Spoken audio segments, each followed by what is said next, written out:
नमस्कार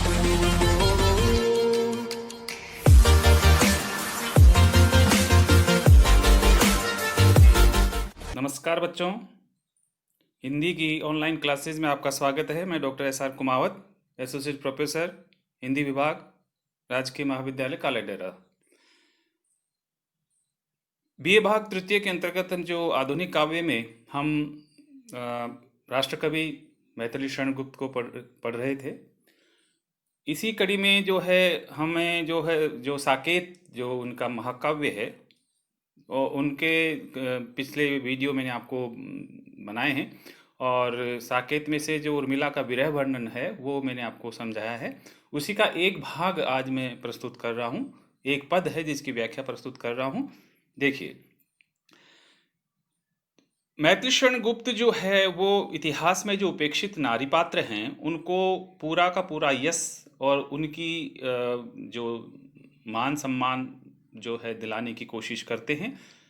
जिन कवियों का ध्यान जो इतिहास के जो उपेक्षित नारी पात्र है जिनके ऊपर नहीं गया है, उनको जो है उनकी उनकी आवाज़ बुलंद करना जो है वो मैथिली शरण गुप्त करते हैं। इनका जो है वो है साकेत। साकेत एक राम काव्य है। मैथिली शरण गुप्त देख लीजिए, परिचय कर लीजिएगा आप। उर्मिला का जो विरह वर्णन है वो लक्ष्मण की पत्नी, क्योंकि लक्ष्मण को तो सभी जो है मान सम्मान और उनके त्याग को समझते हैं और उनकी जो भाई के प्रति जो भ्रातृत्व प्रेम है उसके कारण उन्होंने जो है अपने राजमहल छोड़ करके वो 14 साल का वनवास श्री राम के साथ बिताया। इस कारण से उनको इतिहास जो है हमेशा त्याग की मूर्ति मान करके चलता है। लेकिन उनके पीछे जो लक्ष्मण उर्मिला को छोड़ गए थे महलों में, तो वो महलों में रहकर भी वनवासी थी। महलों में रहकर भी जो है उसने उर्मिला ने जो है वनवास भोगा। वो कैसे भोगा? क्योंकि पति के बिना न तो समाज में इज्जत होती, न मर्यादा रहती है। तो पति के वियोग में वो रात दिन अपने आप से बातचीत करती है, अपनी दुख के पीड़ा को कम करना चाहती है और पीड़ा से ही सुख का अनुभव करना चाहती है। तो यहाँ पर एक चातक पक्षी को संबोधित करती है। चातक पक्षी देख लीजिए, इसकी एक विशेषता होती है कि ये जो स्वाति नक्षत्र है उसमें जो बादलों से जो बूंदें बरसती हैं केवल उन्हीं को ग्रहण करता है। ये इसकी एक निष्ठता का प्रमाण है। कवि जो है वो मिथक के रूप में इसको मानते हैं कि ये एक जो अनन्य भाव है, एक समर्पित भाव है, एक जो त्याग भावना है, वो उसको जो है यहाँ पर केंद्रित करने की कोशिश की है। चातक पक्षी की विशेषता मैं आपको बता रहा हूँ। इसी चातक पक्षी को संबोधित करते हुए उर्मिला अपनी पीड़ा की अनुभूति को कम करना चाहती है। तो वो कहती है कि मैं कहती चातकी फिर बोल, कि मैं कहती हूँ कि हे चातकी तू फिर से बोल। तेरे बोलने में जो पीड़ा होती है, तेरे बोलने में जो पीड़ा है, उस पीड़ा का एहसास करके मुझे अपनी पीड़ा का एहसास कम होता है। मैं कहती चातकी फिर बोल, ये खारी आंसू की बूंदे दे सकती यदि मोल।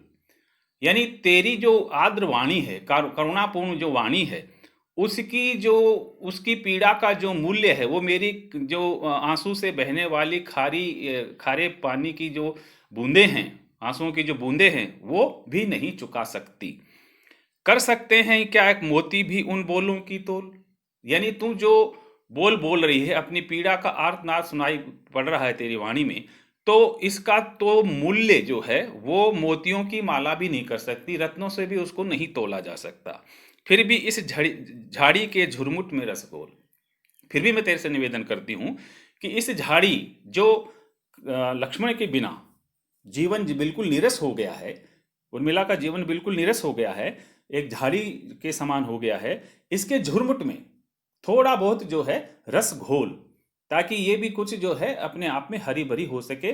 पीड़ा से पीड़ा कम होती है, तो पीड़ा का अनुभव करके मैं अपनी पीड़ा से उभरना चाहती हूँ। तुम्हारी जो वाणी में वही भाव छुपा है जो मेरी वाणी में छुपा है।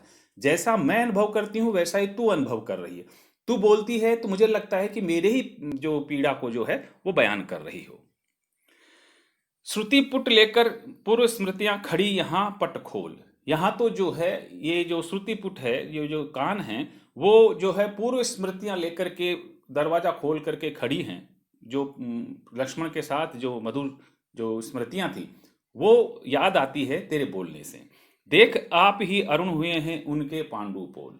और मुझे लगता है कि उनको भी इस बात का एहसास होगा कि जो पूर्व स्मृतियां वो भी याद करते होंगे, तो मुझे अनुमान है कि वो भी इस पूर्व जो मधुर स्मृतियां उनको याद करके उनके जो कपोल हैं, उनके जो गाल हैं, वो लाल हो गए होंगे, अरुण हो गए होंगे।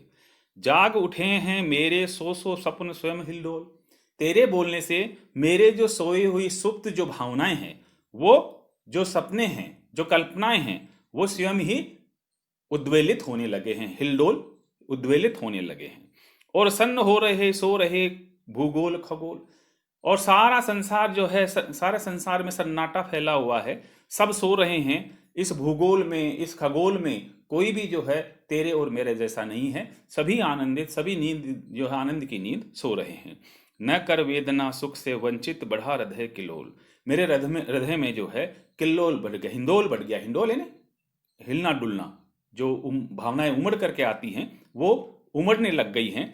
तो तू इस वेदना के सुख से वंचित मत कर। तेरी वेदना को सुनकर के मेरी वेदना का जो सुख है, मेरी वेदना का जो सुख है, वो मुझे अनुभव होता है।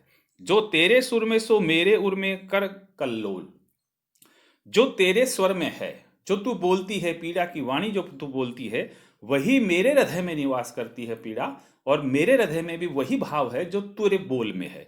तो इस तरह से तू जो है कल्लोल किए जा, बोले जा, और जो है मेरी पीड़ा का अनुभव मुझे कराती जा।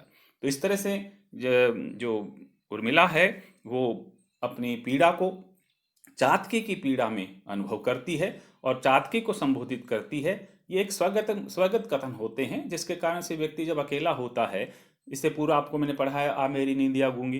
तो जब आदमी अकेला होता तो न नींद नहीं आती, और जो पूर्व स्मृतियां हैं वो ही याद आती रहती हैं।